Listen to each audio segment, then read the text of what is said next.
네, 여러분은 오늘 아침 글로벌 증시 브리핑과 함께하고 계십니다. LNS홀딩스 김선영 대표님과 시장 전략 짜볼게요. 대표님 안녕하세요. 반갑습니다. 네. 어제 이어서 오늘도 함께하고 지금 많은 분들도 채팅창에서 김선영 대표님과 약속 지키러 왔습니다라고 하시네요. 약속을 하셨나 봐요. 제가 협박을 했죠. 아, 협박을 하셨어요. 와달라고, 제발 좀 와달라고 저희 부탁을 방송에 드렸습니다. 이렇게 함께 빌었죠. 하자라고 또 얘기를 해주셨고 그 약속을 지켜주셨으니까 저희가 오늘 알찬 내용 전해드려야겠습니다. 자, 우선은 간밤에 시장은 또 한 번 올랐는데 저희가 뭐 앞서도 살펴봤지만 스티브 마이런 이사 네. 혼자서 더 공격적으로 금리 인하해야 된다 네. 이렇게 말을 하고 발언들이 참 다채롭다라기보다는 이채로웠습니다. 네. 네. 뭐 일단 그러라고 들어가 있는 분이잖아요. 네. 네, 그러라고 들어가 있는 분이기 때문에 뭐 그분은 또 강력한 주장을 하실 거라 보고 있는데 일단 또 요즘 얘기가 나오니까 또 연준에서 또 뭔가 이제 잡음이 들리고 있다라고 하면서 괜히 또 불안감을 키우고 있는 것 같은데 원래 연준 이사들이 이제 의견이 하나로 합쳐지는 경우도 사실 많긴 하죠. 그렇긴 하지만 다양한 의견이 나와야 되는 집단이에요. 그쵸. 여러 가지 네. 의견이 나와야 되는 집단이고 여러분 생각해 보십시오. 점도표를 찍었는데 전부 다 한 줄로 쪼르륵 찍으면 그렇게 참 재미가 없는 상황이 만들 수가 없잖아요. 어쨌든 중요한 포인트가 뭐냐면은 일단 연준도 다양한 분들이 있고 이분들이 각자의 어떤 의견을 제시하는 그런 집단이기 때문에 그리고 나중에 합의를 해서 합의체죠. 이제 합의를 통해서 이제 금리가 결정되는 부분이기 때문에 일단 뭐 그런 의견들이 원래 이제 자본들이 나오는 거는 너무 당연하다라고 좀 말씀을 드리고 싶고요. 뭐 이에 따라서 이거 가지고도 다양한 어떤 언론들, 미국 언론들 기사가 나오고 있는데 이런 내용들 너무 마음 쓰실 필요 없을 것 같다라는 말씀드리고 마이런 이사의 2%포인트를 올해 더 인하해야 된다라는 저 의견에 대해서 제 의견을 조금 살짝 덧붙여 보자면은 네. 말도 안 되죠. 저것쯤 되면은 저 경제 위기예요. 굳이 뭐 큰일 난다. 네, 그럼요. 경제 위기가 오지 않는 이상 저렇게 한 방에 올해 다 내린다라고 하는 거는 200bp를 올해 안에 더 내린다고 하는 거는 2번 남았는데 이거는 정말 뭐 말이 안 되는 거기 때문에 저거는 마음 쓰실 필요 없을 것 같다는 말씀드리고 저는 아직도 10월 달 금리 인하도 좀 이해가 안 돼요.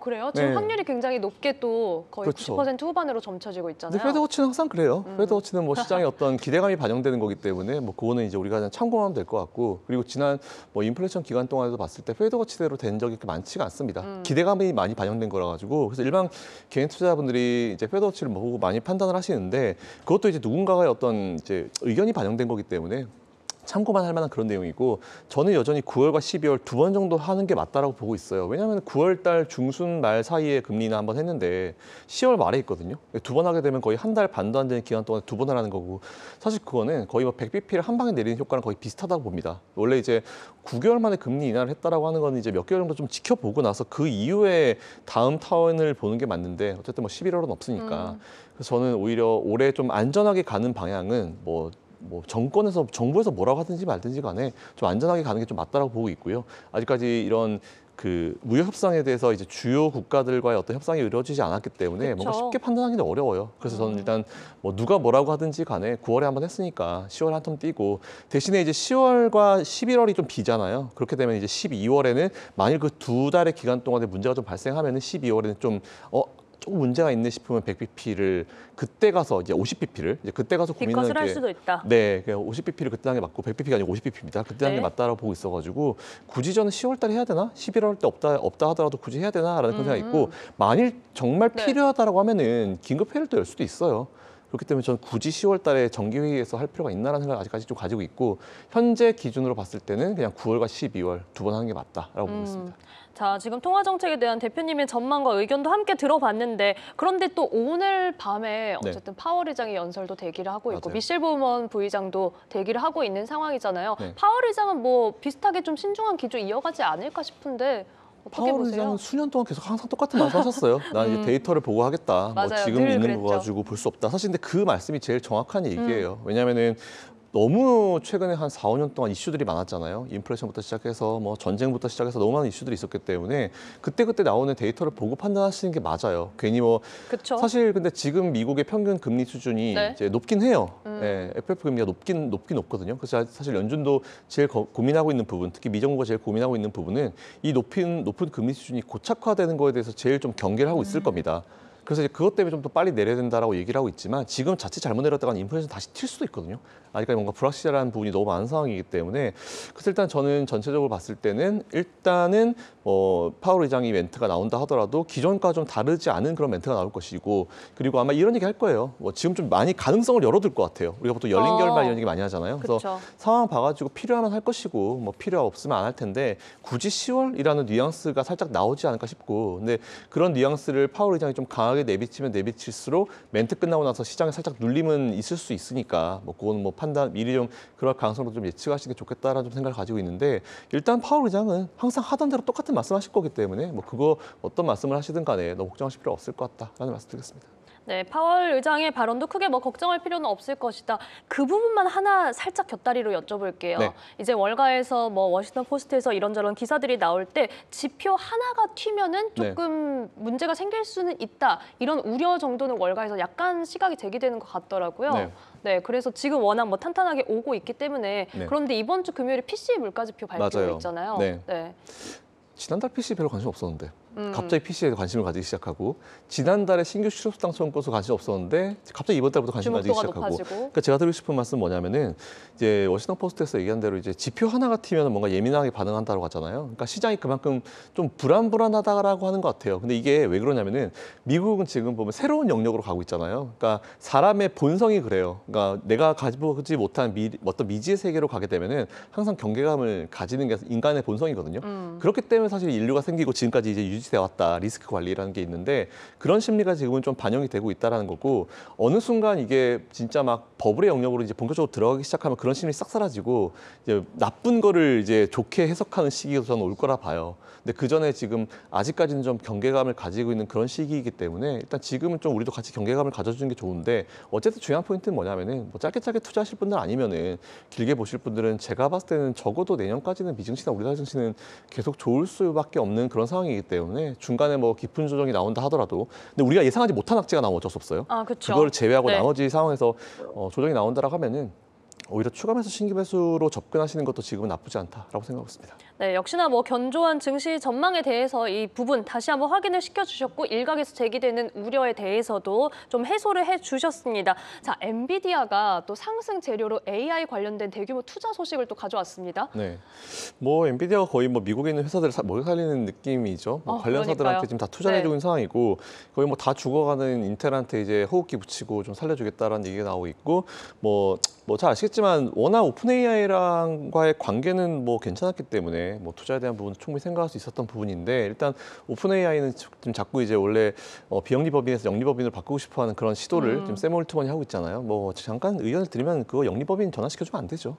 나쁜 예를 남기는 거기 때문에 그냥 오픈 AI는 그대로 좀 남아 있었으면 좋겠다는 생각을 가지고 있는데 일단은 엔비디아 측면에서 봤을 때는 뭐 다양한 얘기들이 있어요. 엔비디아를 통해 가지고 뭐 중국이 지금 뭐 반도체를 만들어서 엔비디아를 대체할 것이다 이런 얘기가 있는데 대체는 하겠죠. 한 7, 80년 후에.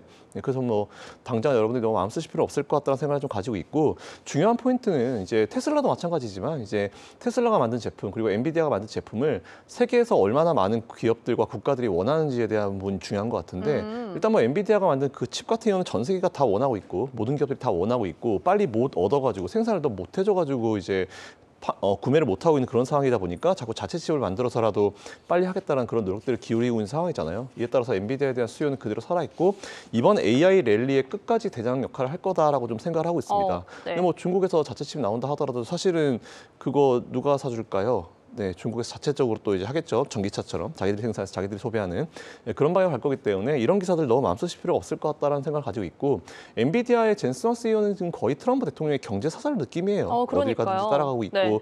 중국과의 어떤 최전선에 서가지고 이제 이런 활동들을 하고 있는 상황이기 때문에 엔비디아에 대한 어떤 수요 같은 부분은 그대로 있을 것이고 그 실적에 대한 부분도 사실 이제 호퍼에서 지금 보면 이제 블랙엘로 완전히 넘긴 상황이고 이제 루빈까지 나온 그런 상황이잖아요.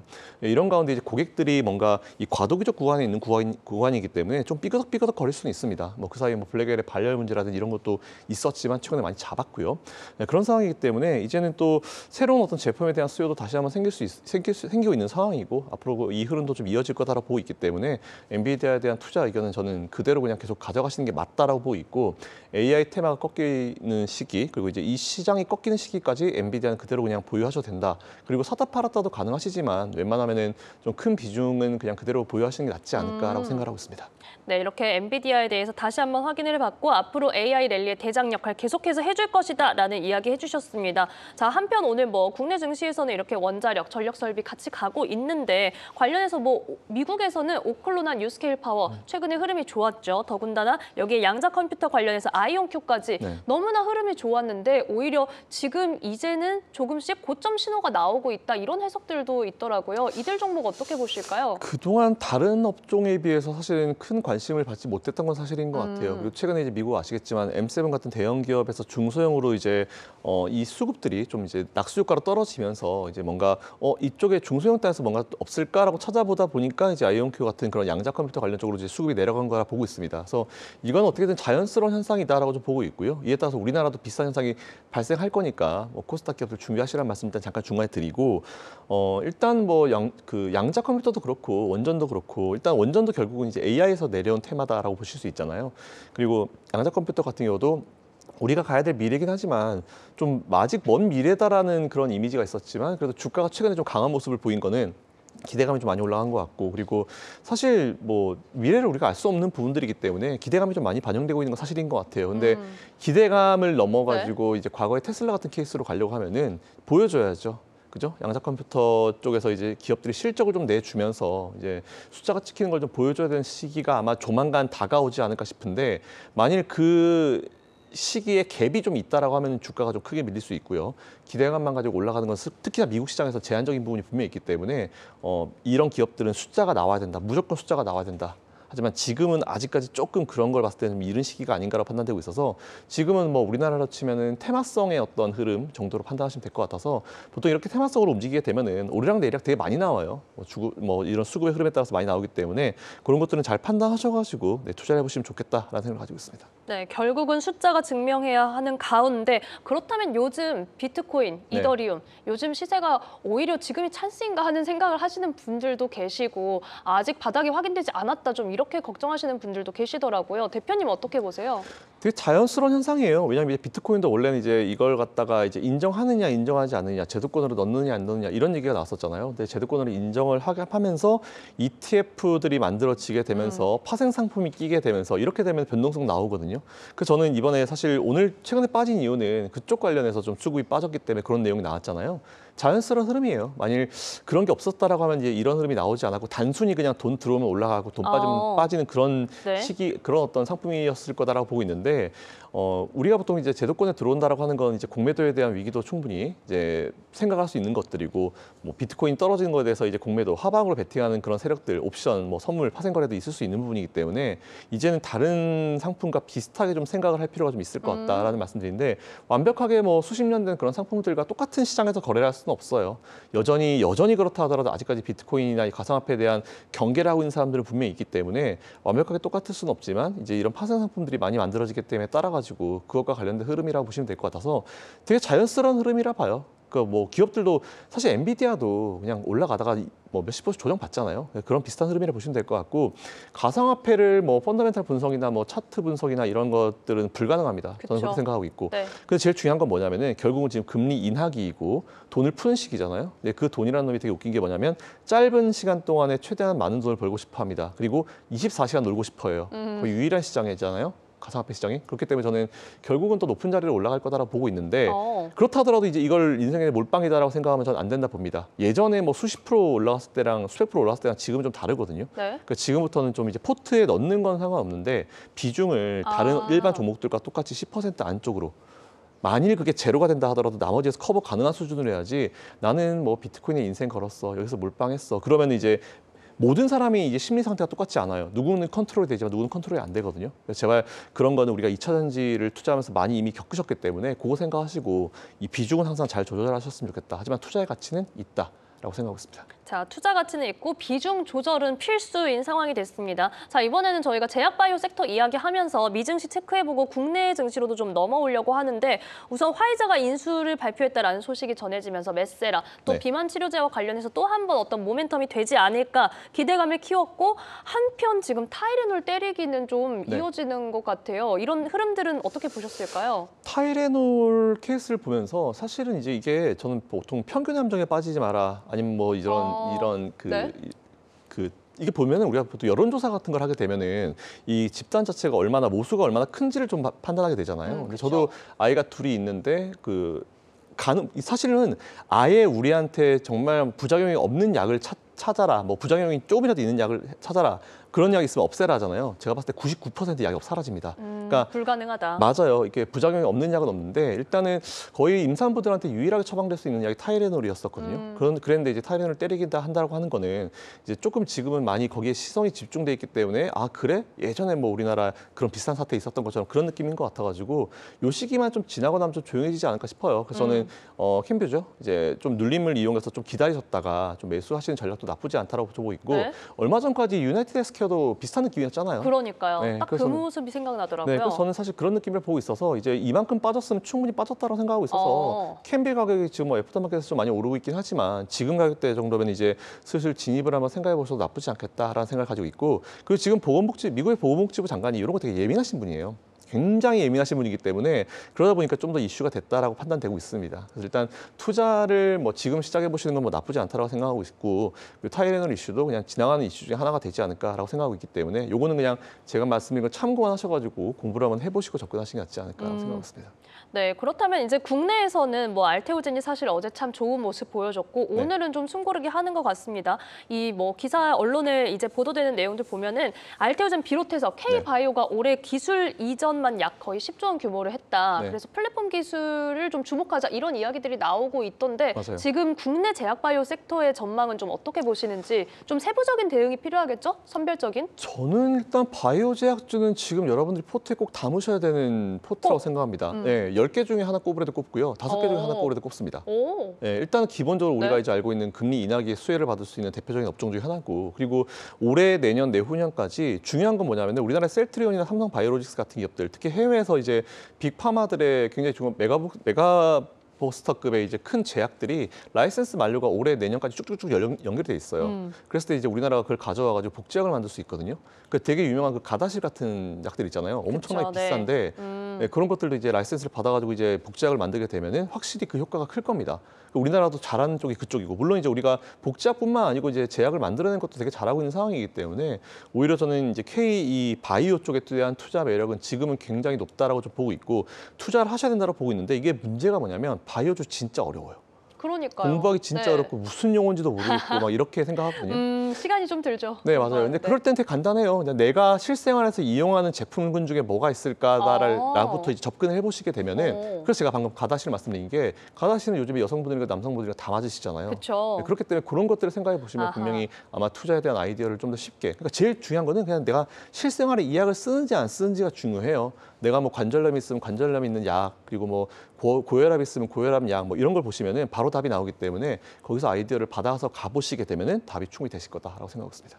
아, 정말 좀 어렵다고 느낄 수 있는 제약바이오 섹터에 대해서 참 쉽게 이야기해 주셨습니다. 실생활에서 내가 이 부분에 대해서 관심이 있는지 네. 사용을 하게 되는지 이 부분이 저희가 옥석을 가려내는 기준이 될 수 있겠다라는 생각을 해보게 되네요. 자, 이번에는 최근 시장 뭐 우리 전반적으로 너무 좋은 흐름 가져가고 있지만 뭐 과거의 IT 대표주라고 네. 꼽았던 카카오와 네이버 조금 다른 모습 가져가고 있습니다. 카카오는 오늘 개발자 컨퍼런스 이벤트가 있고 네이버는 시장 대비 확실히 지지부진한 좀 모습이 나타나더라고요. 이런 상반된 흐름 왜 그런 걸까요? 결국은 AI였던 것 같아요. 그래서 사실 저는 이제 한 1년 전에 저한테 카카오냐 네이버냐 물어보면 저는 네이버 얘기했거든요. 근데 카카오가 최근에 뭐 샘 올트만 우리나라 방문했을 때 만나기도 하고 그랬죠. 이제 AI를 이제 오픈 AI의 그쪽 제품을 이제 바로 넣겠다라는 그런 얘기도 하면서 카카오가 좀 뭔가 노력을 되게 많이 하고 있는 느낌이 있어요. 근데 아시겠지만 카카오는 뭐 수년 전에 그 카카오는 아니죠. 다 이제 분할해서 나간 그런 기업이기 때문에 아직까지라는 의견을 좀 많이 제시했었는데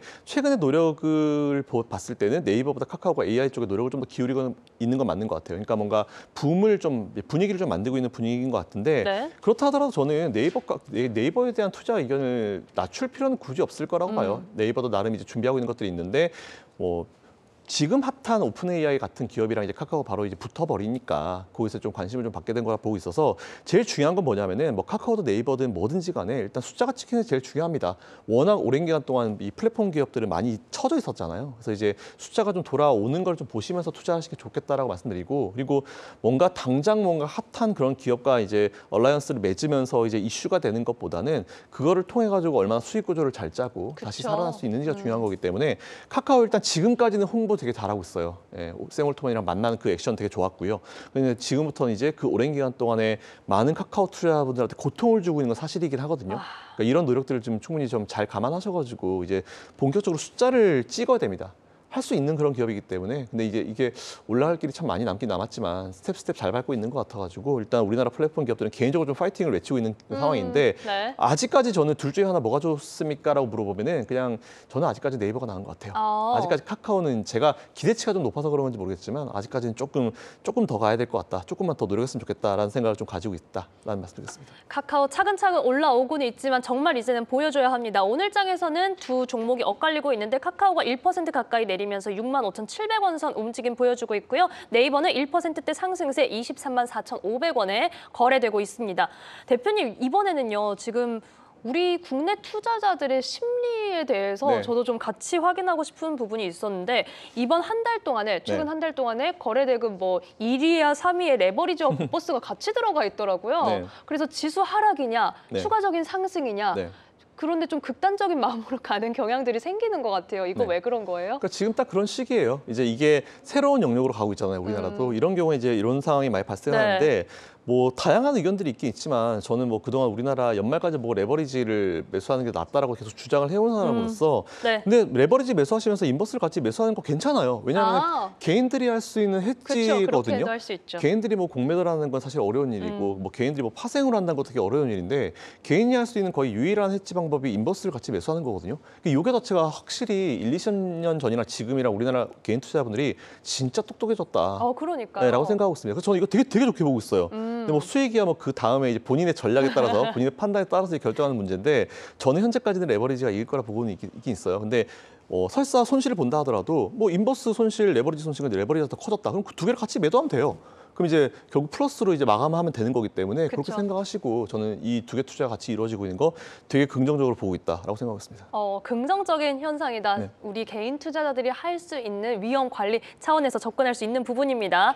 자, 그렇다면 이제 오늘장 대응 전략 벌써 짜볼 시간이 됐습니다. 우선 오늘 밤에 미국 증시는 좀 어떤 흐름 전망하고 계세요? 일단 파월 의장 멘트가 어떻게 나오냐에 따라 좀 달라질 수 있을 것 같아요. 뭐 파월 의장의 평균적인 얘기처럼 그냥 조용히 갈지 아니면 좀 뭔가 하나 던질지는 모르겠는데 앞에서 제가 말씀드린 대로 뭔가 이제 금리 인하를 지금 10월 달에 되게 기대를 하고 있는데 파월 의장 나와서 분명히 10월 달에 여러분들 기대대로 할 겁니다라고 얘기 안 할 거거든요. 그러니까 분명히 좀 데이터를 보면서 하겠다. 그리고 이번에 한 거를 좀 어느 정도 기간을 좀 놓고 볼 필요가 있을 것 같다. 그러니까 파월 의장은 분명히 10월 달에 굳이라는 생각을 할 거예요. 근데 그 의사를 속에 좀 숨기느냐 아니면 내보내느냐에 따라 가지고 오늘 밤 미증시 분위기 좀 달라질 수 있을 거거든요. 어쨌든 중요한 거는 올해 뭐 금리 인하를 한 번 더 하긴 할 겁니다. 근데 아마 신중하게 다가갈 거기 때문에 파월 의장이 얼마나 신중한 멘트를 던지냐에 따라서 시장 분위기 달라질 수 있을 것 같은데 중요한 건 이번 주에 PC예요. 그러니까 파월 의장도 아마 제가 봤을 때 PC가 이번 주 발표되면 이미 받아봤을 겁니다. 요런 정도가 나왔을 거라는 생각이 있기 때문에 아마 오늘 멘트 분위기를 보면 이제 PC가 어떻게 나왔을까를 미리 좀 우리가 예상해 볼 수 있지 않을까 싶고 중요한 포인트는 그냥 일단 이번 주는 PC 있으니까 그때까지 좀 보수적으로 접근하시는 게 맞다고 보고 있고 기회는 되게 많기 때문에 지금은 포모 버리십시오. 미국 증시 들어갈 수 있는 기회가 엄청 많을 거기 때문에 지금은 포모 딱 내려놓으시고 그냥 이 기업을 공부하시는 연습을 지금도 계속 좀 하시면 좋을 것 같다라는 말씀드리고 오늘도 여전히 당연히 뭐 M7 중에 뭐 원하시는 거 아무거나 매수하셔야 되는데 애플은 뭐 오르든 말든 일단 모르겠다. 난 중립. 요 의견 한 번 더 드리겠습니다. 애플 중립 다시 한번 강조해 주셨고요. 이번 주 금요일 PC는 저희가 주시하겠습니다. 대표님 보내드리기 전에 이거 진짜 딱 한마디만 네네. 여쭤볼게요. 삼성전자가 프리마켓에서 9만 원을 뚫어서 네. 저희가 이 부분을 깜짝 놀라서 확인을 하긴 했는데 네. 일부 채팅창에서는 이거 장난이야 속지 마세요 이런 의견도 있더라고요. 네. 네, 어떻게 볼까요 이거? 삼성전자를 8만 원대 초반에서 9만 원까지 장난칠 수가 있나요? 도대체 어떤 사람이 얼마나 많은 물량을 넣기에 그렇게 장난이 가능할까요? 저는 뭐냐면은 결국 갈 길이라 봐요. 아, 가게 될 삼성전자는- 길이다. 아, 그럼요. 네. 오늘 안 갔으면 좋겠어요. 근데 저는 삼성전자 우리나라 대표주잖아요. 그쵸. 천천히 가야 돼요. 얘가 세게 올라가잖아요. 우리나라 증시 나중에 그러면 랠리 끝나면 정말 세게 누를 겁니다. 그렇죠. 그러니까 지금처럼 이제 매일 1%씩 올라가는 이 흐름 저는 굉장히 긍정적으로 보고 있고 지금도 뭐 8만 5천 원대 제가 불과 한 3, 4개월 전에 이 얘기했다가 엄청 채팅창 막 진짜 막 리플 장난 아니었거든요. 실제로 여러분들 보고 계시잖아요. 아마 제가 봤을 때 연말까지 이어질 겁니다. 10만 원 여부는 그때쯤 판단하시면 될 것 같고요. 지금 뭐 별다른 어떤 악재성 이슈가 없다라고 하면은 요 흐름은 이어질 거기 때문에 그냥 편안하게 그냥 그대로 이어가시면 될 것 같다. 아, 삼성전자 호시 우보라는 말이 생각나네요. 아, 큰 네. 형님인 만큼 좀 네. 묵직하게 이렇게 나아가야 하지 않을까라는 생각이 듭니다. 자, 이렇게 저희는 미국 증시 그리고 국내 증시 점검까지 함께 해봤고요. 김선영 대표님과 시장 전략 짜봤습니다. 잠시 후에 아시아 증시로 돌아올게요. 대표님 고맙습니다.